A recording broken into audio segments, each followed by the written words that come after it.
আসসালামু আলাইকুম ওয়া রাহমাতুল্লাহি ওয়া বারাকাতুহু। অত্যন্ত দুঃখের সাথে, অত্যন্ত ক্ষুধার্তভাবে এই দুঃখে অস্ত্র ঝরে, চোখের অস্ত্র নিয়ে আজ আমি সমস্ত বাংলাদেশের সাধারণ নাগরিকদের পক্ষ থেকে কিছু প্রশ্ন রাখতে চাই প্রধান উপদেষ্টার কাছে, প্রশাসনের কাছে। আমি প্রথমে বলতে চাই, প্রধান উপদেষ্টা ডক্টর মোহাম্মদ ইউনূস সাহেব, আপনাদেরকে যোগ্য স্থানে বসিয়েছে কে? জনগণ। বলে যাবেন না। আমিও কিন্তু আপনার সাপোর্টার, কিন্তু সঠিকটা বলতে হবে, জানতে হবে। আপনি দেখেছেন কিছুদিনের মধ্যে একটা ছেলেকে পাথর যেভাবে নিক্ষেপ করে মারছে, এটা কোনো মানুষের বাচ্চার মতো দেখা যায় নাই। মনে হয় যে একটা কুকুরের বাচ্চাকে পাথর মেরে মারতেছে। কি পদক্ষেপ নিয়েছেন? কি পদক্ষেপ নিয়েছেন?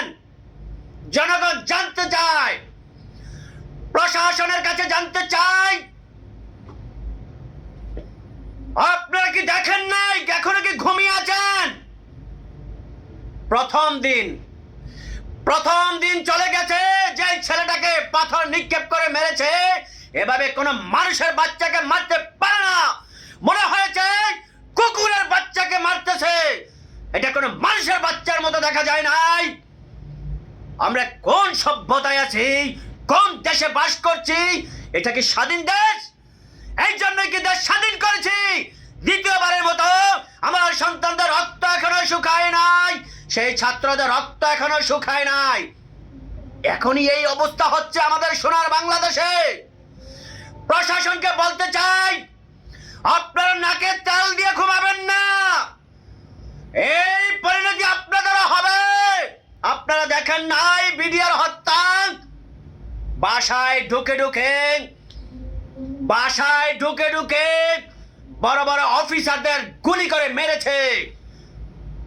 দেখেন নাই কেন? অপরাধীকে প্রশ্রয় দেওয়ার কারণে।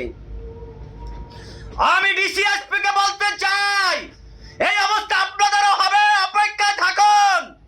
অপেক্ষায় থাকুন। আপনাদের গলার ধর ধরে ধাক্কা মেরে আপনাদের সামনে আপনার সন্তানদেরকে, আপনার বাবুনদেরকে ইজ্জত লুট করবে অপরাধীরা। কারণ এর জন্য আপনি দায়। চোখের পানি ফেলাতে পারবেন না।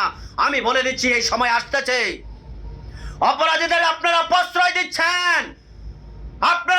দিচ্ছেন। আমাদের ট্যাক্সের টাকায়, আমাদের বেতনের টাকায়, আমাদের রেমিটেন্সের টাকায় বাংলাদেশ চলতেছে। আর আপনারা বসে বসে নাকে তেল দিয়ে ঘুমাচ্ছেন। অপরাধীকে আনুন, ধরে এনে রাজপথে এনে তাকে ক্রস ফায়ার দেন। বাংলাদেশের জনগণ দেখবে দ্বিতীয় অপরাধী আর কোন মায়ের সন্তান সাহস পাবে না। এভাবে একটা জীবন্ত মানুষকে কুকুরের বাচ্চার মতো মারার কারো সাহস হবে না।